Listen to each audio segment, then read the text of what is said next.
আধ্যাত্মিক শক্তি নাই, নাইলে দেখা দিতাম। টঙ্গীর সবচেয়ে বড় কবরস্থানে নিয়ে দেখা দিতাম। 24 ঘন্টা মাপ চাইতেছে, কিন্তু আল্লাহ তাকায় দেখেন। কুরআন বলে 1000 বৎসর পরে 1000 বৎসর টানা চিৎকার দিতে থাকবে। তারপরে কুরআন বলে ফেরেশতা বলবে ক্বালু সাউফিহা ওয়ালা তুকাল্লিমুন, আজকের থেকে চিৎকারের শক্তি হরিত ছিনায় নিয়ে নেওয়া হবে, চিৎকারও দিতে পারবে না। নাকতিমু আলা আফওয়াহিহিম, মুখে মোহর মেরে। আল্লাহ বলবে এত ক্ষুদ্র জিনিসের দ্বারা তোকে দিতে চেয়েছিলাম।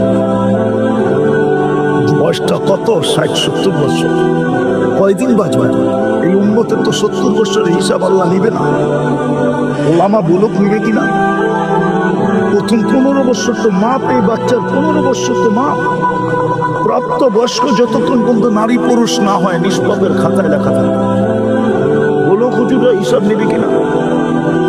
দ্বিতীয়ত যতক্ষণ ঘুমানো থাকি কলম উঠানো থাকে, আমাদের বিরুদ্ধে কিচ্ছু লেখা হয় না।